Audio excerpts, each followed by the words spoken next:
Warahmatullahi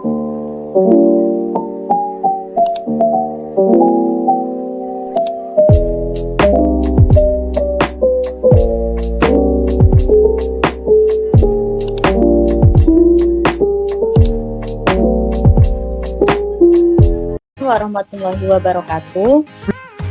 Selamat siang Bu Laili, selamat siang teman-teman semua. Di sini saya Nasra Sajida Irsyadila sebagai moderator yang akan memimpin presentasi pada siang hari ini. Kami dari kelompok 10 materi 7 akan menyampaikan materi tentang komunikasi diadik dan komunikasi persuasif yang beranggotakan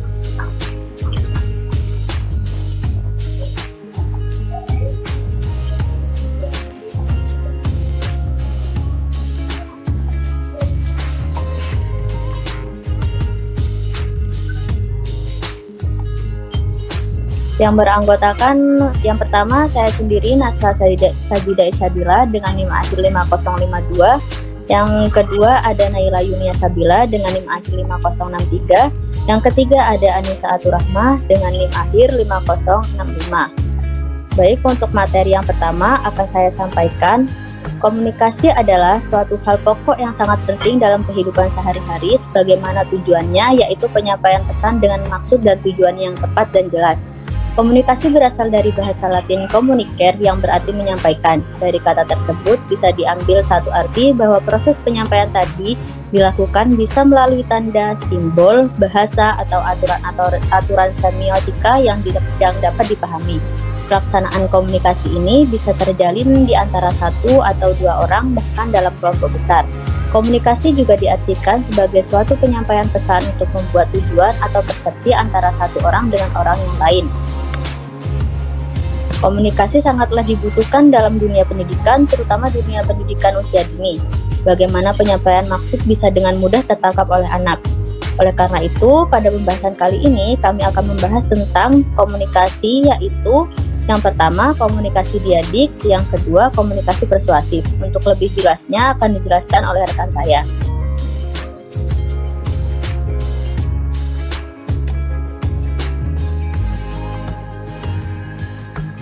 Baik, terima kasih moderator. Di sini saya akan menjelaskan tentang komunikasi diadik. Komunikasi diadik adalah satu bagian dari komunikasi interpersonal. Dan komunikasi diadik ini diartikan sebagai suatu proses komunikasi yang berlangsung antara dua orang dalam situasi tatap muka. Menurut Butyatna tahun 2011. Komunikasi diadik memberikan peluang bagi komunikan dan komunikator menangkap pesan balik secara verbal maupun nonverbal. Beberapa karakteristik komunikasi diadik yang ada seperti melibatkan dua orang, tidak harus bertujuan, tidak harus menggunakan kata-kata seperti komunikasi nonverbal, dan juga adanya konteks dalam penyampaian. Komunikasi juga menjadi tahap awal bagi anak untuk memasuki kehidupan sosial mereka, yang akan memudahkan mereka ke depannya nanti dalam komunikasi sesama. Untuk bisa diterima dalam lingkungannya, anak perlu belajar atau mempelajari lalu mempraktekkan, dan komunikasi diadik menjadi salah satu pengaplikasian bentuk awal komunikasi anak, seperti halnya komunikasi anak dengan orang tua mereka. Next.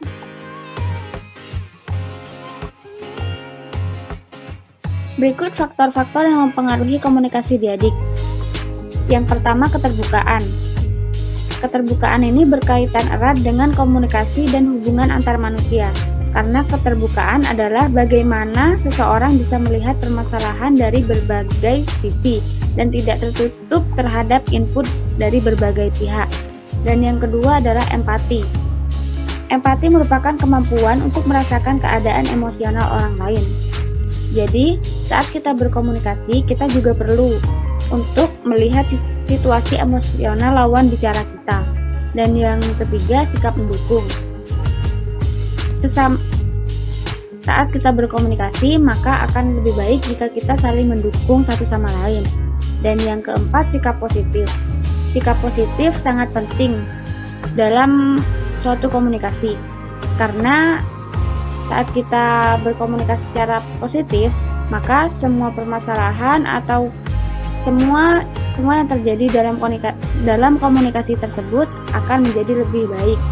Dan yang ketiga, kesetaraan. Komunikasi akan lebih efektif apabila suasana menjadi setara. Next.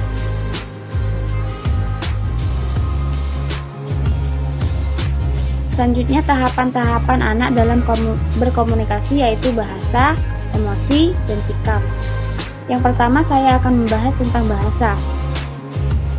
Bahasa pada dasarnya anak usia dini adalah copymaker handal apa yang mereka dengar dan apa yang mereka lihat. Itulah yang mereka tirukan, begitupun dengan tahapan pembentukan bahasa dalam komunikasi anak. Dan yang kedua yaitu emosi. Setelah memahami maksud satu persatu dalam kata atau bahasa tadi, anak akan mulai menyimpulkan bahwa kata ini selayaknya berekspresi seperti ini dan begitu seterusnya. Yang terakhir adalah sikap, yaitu bagaimana anak bersikap dalam berkomunikasi dengan lawan bicaranya.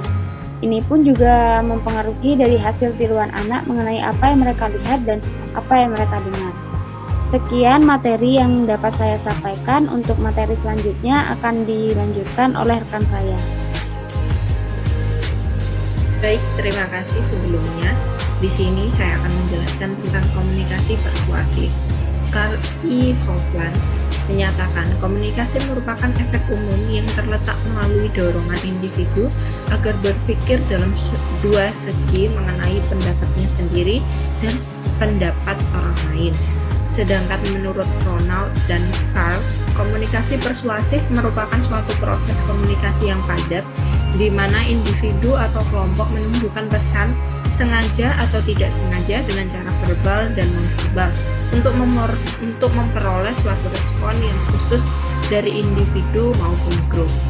Kemudian, menurut Littlejohn dan Voss, menjelaskan komunikasi persuasif adalah suatu teknik yang dapat mempengaruhi pikiran manusia dengan cara memanfaatkan data dan fakta psikologis atau sosiologis pada komunikan yang ingin dipengaruhi. Dilihat dari penjelasan tadi, dapat disimpulkan bahwa komunikasi persuasif merupakan suatu proses dengan tujuan mengubah opini, perilaku, dan sikap dari orang lain. Dikarenakan persuasif sebuah proses, maka akan berhasil dipengaruhi melalui beberapa faktor yang berkaitan pada komponen-komponen komunikasi, mulai dari komunikator, saluran, hingga komunikan. Keseluruhan saling terkait dan tidak dapat dihilangkan salah satunya. Faktor-faktor tersebut antara lain yang pertama kejelasan tujuan. Tujuan dari komunikasi persuasif adalah mengubah pendapat, sikap, dan perilaku pada sasaran persuasif atau komunikan. Nah, tujuan tersebut tadi bertujuan mengubah persuader atau komunikan, maka proses dari persuasif itu tadi melalui kaitan dengan aspek afektif, sehingga persuasif tadi itu mengetengahkan sifat seperti memberikan ilustrasi, memperkuat, menyodorkan informasi kepada komunikan. Yang kedua, memilih strategi komunikasi yang tepat. Strategi komunikasi persuasif adalah campuran antara merencanakan komunikasi persuasif dengan manajemen komunikasi. Yang ketiga, memikirkan secara cermat yang orang hadapi dalam komunikasi persuasif. Nah, dalam berbagai keberagaman yang cukup kompleks dalam komunikasi persuasif, haruslah memiliki sasaran yang sesuai. Nah, keragaman tersebut tadi dilihat pada jenis kelamin, karakteristik demografis, level pekerjaan, gaya hidup, hingga suku dan bangsa. Teknik-teknik komunikasi persuasif akan dijelaskan oleh teman saya kepada Nasla. Waktu dan layar dipersilakan. Baik, terima kasih. Di sini saya akan melanjutkan menjelaskan tentang teknik-teknik komunikasi persuasif. Yang pertama ada cognitive dissonance, yaitu teknik ini mengambil teori yang dikemukakan oleh Leon Festinger di mana digunakan gejala-gejala dalam suatu kehidupan dari manusia.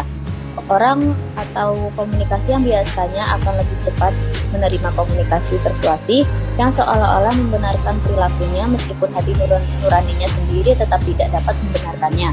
Yang kedua ada teknik asosiasi. Teknik asosiasi ini merupakan penyajian sebuah pesan dari komunikasi dengan cara menuangkannya pada suatu peristiwa atau objek yang sedang menarik perhatian halayak. Yang ketiga, ada teknik integrasi atau empati. Teknik integrasi atau empati ini merupakan kemampuan dari komunikator dalam menyatukan diri dengan komunikatif kepada komunikan. Menyatakan bahwa melalui pembicaraan verbal atau nonverbal, komunikator menggambarkan bahwa ia senasib dan karena itu bisa menjadi satu dengan komunikan. Yang keempat, ada teknik payoff idea. Teknik payoff idea merupakan kegiatan untuk mempengaruhi komunikan dengan cara mengiming-imingi hal yang diuntungkan, menggembirakan, menyenangkan perasaannya, atau menyajikan suatu harapan. Yang kelima, ada teknik fear arousing. Teknik fear arousing ini merupakan pembangkit rasa takut, yaitu suatu cara yang mana bersifat menakut-nakuti atau adanya gambaran konsekuensi yang buruk. Yang keenam, ada teknik tataan atau easing, merupakan suatu upaya dalam menyusun pesan-pesan komunikasi dengan sedemikian rupa supaya enak didengar atau dibaca, serta adanya motivasi kepada komunikan untuk melakukan sebagaimana yang disyaratkan oleh pesan tersebut. Lalu yang terakhir ada teknik red hearing. Teknik red hearing ini merupakan seni bagi seorang komunikator dalam meraih kemenangan melalui perdebatan dengan cara mengelakkan argumentasi untuk melemahkan lawan bicara dan mengalihkannya sedikit demi sedikit melalui aspek yang telah dikuasainya, setelah itu menjadikan senjata dalam menyerang lawan. Jadi teknik ini dilakukan pada saat komunikator dalam keadaan posisi terdesak. Baik, kesimpulan dari materi yang kami sampaikan yaitu komunikasi merupakan hal pokok atau hal yang sangat penting dalam kehidupan manusia. Mulai dari saat kita baru dilahirkan ke dunia hingga tua nanti. Jika tidak ada komunikasi di dunia ini, maka kehidupan akan sulit. Maksud sulit tersebut karena manusia satu sama lain tidak akan mengerti apa maksud tujuan manusia satu dan manusia yang lainnya. Bahkan, orang-orang yang memiliki kebutuhan khusus pun bisa untuk berkomunikasi, yaitu menggunakan bahasa isyarat. Dengan demikian, dapat disimpulkan bahwa komunikasi benar-benar berperan penting dan berpengaruh dalam kehidupan sehari-hari. Mungkin cukup sekian materi yang dapat kelompok kami sampaikan. Mohon maaf apabila ada kesalahan, baik yang disengaja maupun tidak disengaja. Sekian dari kami. Wassalamualaikum warahmatullahi wabarakatuh.